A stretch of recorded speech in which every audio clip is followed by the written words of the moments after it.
Hi everyone. I guess it's safe to say long time no see. But anyways, let's start off this video by looking at that. Just that. Um so for the people who probably guessed, that this is a beveled edge. Or in other words, it's a piece of glass which has been trimmed, right? So you see this, let's see if I can annotate here. You see this slantness over here?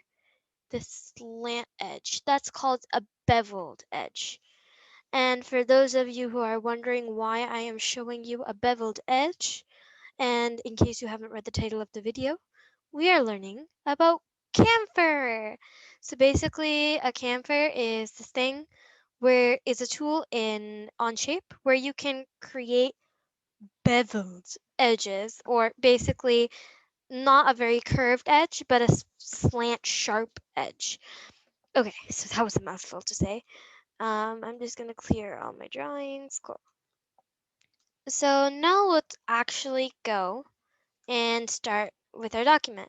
So as you can see here, this is my workspace. I created a document, but I haven't labeled it yet.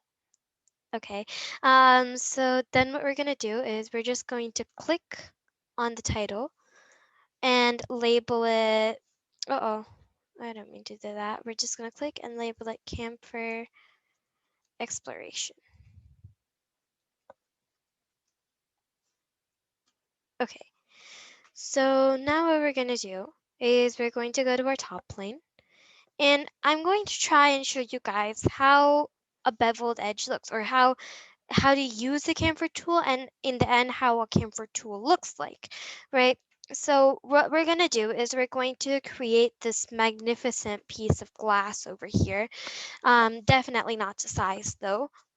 So yeah, let's go on to creating it. So we're going to first go to our top edge, right click, and click on new sketch. After you've done that, we're going to right click and go to view normal sketch plane that's located right there. And then you're going to be here. Now what we're going to do is we're going to take our corner rectangle, select one point where, and when, how you know you're started a rectangle is when you see the two zeros. That shows that the dimension of the rectangle is 0 by 0. And then we're just going to drag out like so. I want to make a square today, so I'm just going to go to dimension, click on one edge, and I'm going to make it 4.5, and I'm going to click on this edge over here and make it 4.5. That's a square. Now I want to center my square to the origin just because I think it looks nice. So what I'm going to do is I'm going to come to my midpoint tool over here. So I mean not midpoint, sorry, my point tool over here. And what I'm going to do is I'm going to select it, and I'm going to hover over the first line until I see this rectangle over here. You see this orange rectangle over here that pops up? That shows the midpoint of the first edge. So that shows the midpoint of the first edge. I apologize, I'm gonna have to go back. This shows the midpoint of the first edge. Then what I'm going to do is I'm going to carefully pull down, and when I pull down you're going to see a dotted line. So that line is called the projection line, or so it's called the projection line because it predicts where you're going. So it's going to show in what direction you're going to go. So I'm going to drag down. Oh, I lost it.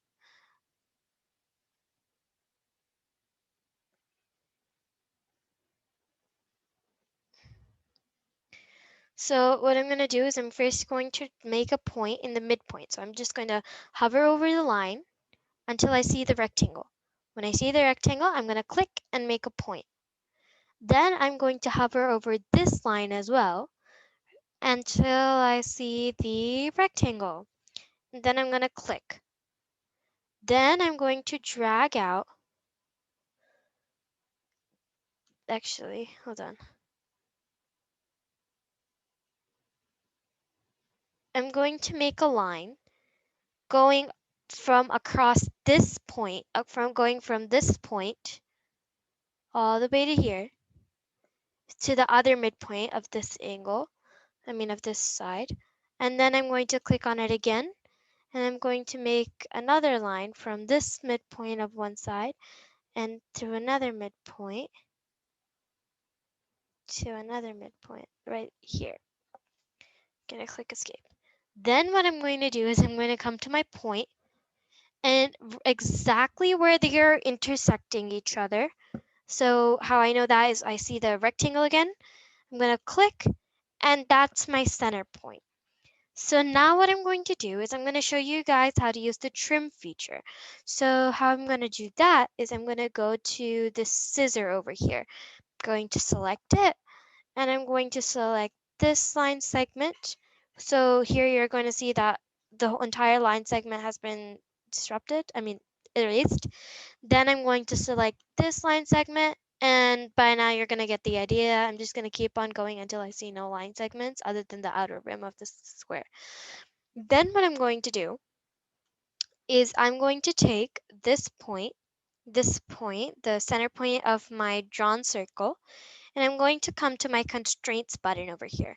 I'm going to select the drop down, and I'm going to select the first constraint called the coincident constraint.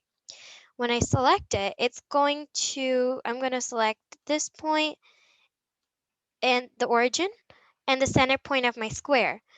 And what it did was it merged them together. It stuck them together.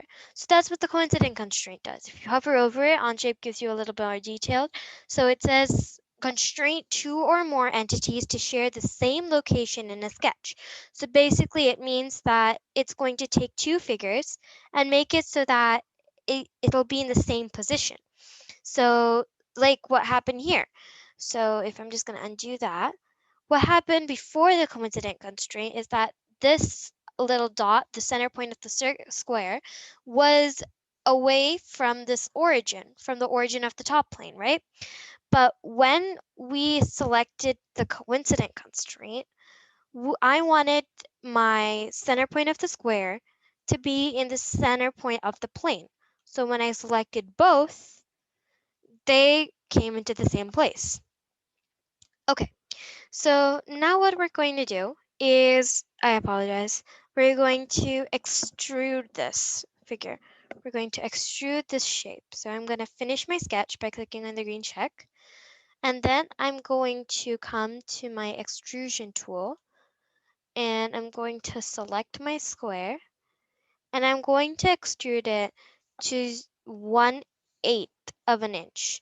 Now Onshape's really smart, and it really doesn't need any directions. You don't need to convert your fractions. You can just type in a fraction with a slash and it'll convert it for you. So to show you guys the distance, to show you guys how it's going to do it, I'm going to hide all of the plane, and I'm going to zoom in, and it gives me a preview here. It gives me a preview. Is this how you want? Is this the height you want? So I actually want mine to be 1/4 of an inch, just so you guys can see the chamfer better. Oh, oops. Yeah, there we go. This is the height I want. So I'm going to click on the green check button over here.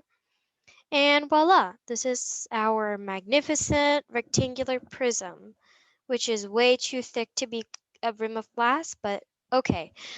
Now what we're gonna do is we're going to select our chamfer tool. So we're gonna select this tool, and oh, not draft, oops. So we're gonna come to chamfer, and we're going to select every rim of the square. So see how it creates this sort of beveled effect? It creates this cut and slant edge, a much sharper edge than a fillet. So it creates this sharp cut down. I made my distance 0.2. I want to make it actually 1/4 of an inch. I don't think that's good. That's a smart idea. Okay, yeah, it's fine. So see how the more distance you increase, sorry, I'm gonna shift back into isometric. The more distance you increase of your fillet, the more smaller it becomes, the more slant your cut becomes. I like mine at 0.25, so that's what I'm going to keep my fillet at, like so. So this is how you use the camphor feature. I hope it was really helpful. And if you guys have any questions as to how, if you wanted to share your project with me to help me, to let me help you, or you wanted to send an email to me, I have an email down in the description below. So yeah, thank you so much for watching this video, and bye. Thank you for stemming with me.